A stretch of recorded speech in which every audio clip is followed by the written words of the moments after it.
شروع اللہ کا نام لے کر جو بڑا مہربان نہایت رحم والا ہے۔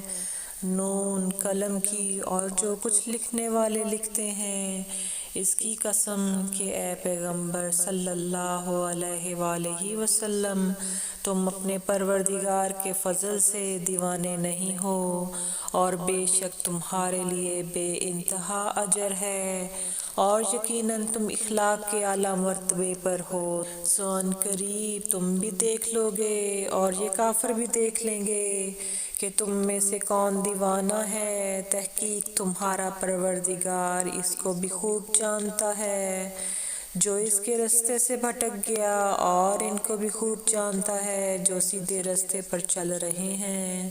تو تم جھٹلانے والوں کا کہا نہ ماننا، یہ لوگ چاہتے ہیں کہ تم نرمی اختیار کرو تو یہ بھی نرم ہو جائیں، اور کسی ایسے شخص کے کہے میں نہ آ جانا جو بہت قسمیں کھانے والا ہے، ذلیل ہے، شرارت سے اشارے کرنے والا، لگائی بجائی کرنے والا، مال دینے میں بڑا بخیل، حد سے بڑھا ہوا بدکار، سخت خو، اور اس کے علاوہ بد ذات ہے، اس سبب سے کہ مال اور بیٹے رکھتا ہے۔ جب اس کو ہماری آیتیں پڑھ کر سنائی جاتی ہیں تو کہتا ہے کہ یہ اگلے لوگوں کے افسانے ہیں، ہم عن قریب اس کی اونچی ناک پر داغ لگائیں گے۔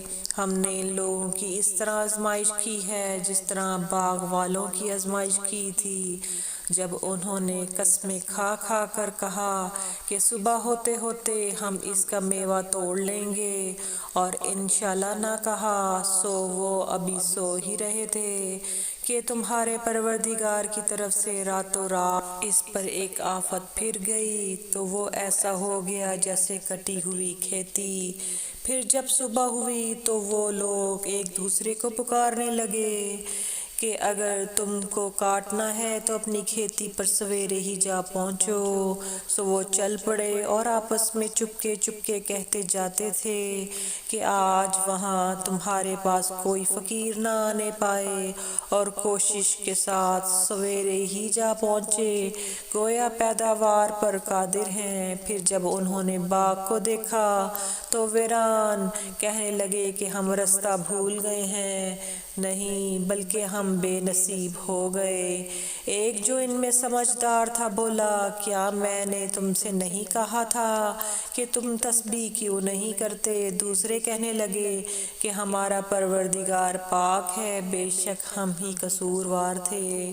پھر لگے ایک دوسرے کی طرف رخ کر کے ملامت کرنے، کہنے لگے ہائے شامت، ہم ہی حد سے بڑھ گئے تھے، امید ہے کہ ہمارا پروردگار اس کے بدلے میں ہمیں اس سے بہتر باغ عنایت کرے، ہم اپنے پروردگار کی طرف رجوع کرتے ہیں۔ دیکھو عذاب یوں ہوتا ہے، اور آخرت کا عذاب سب سے بڑھ کر ہوگا۔ کاش یہ لوگ جانتے ہوتے، پرہیزگاروں کے لیے ان کے پروردگار کے ہاں نعمت کے باغ ہیں۔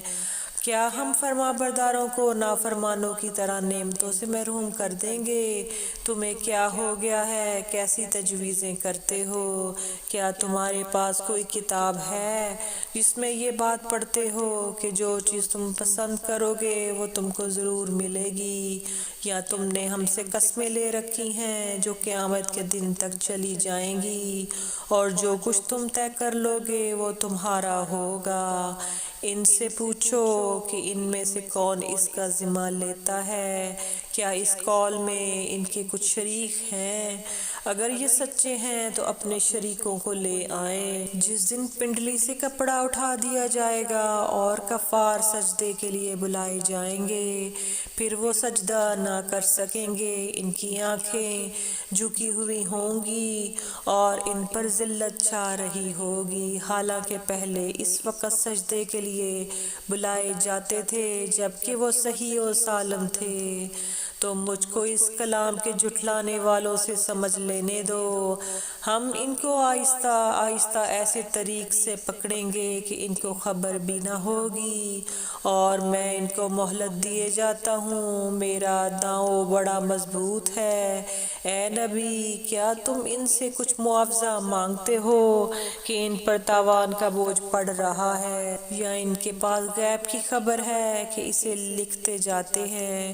سو اپنے پروردگار کے فیصلے کا انتظار کیے رہو، اور مچھلی کا لقمہ ہونے والے یونس کی طرح نہ ہونا کہ انہوں نے اپنے رب کو پکارا جب وہ دل ہی دل میں گھٹ رہے تھے۔ اگر ان کے پروردگار کی مہربانی ان کو نہ سنبھال لیتی تو چٹیل میدان میں ڈال دیے جاتے تو مذموم حالت میں۔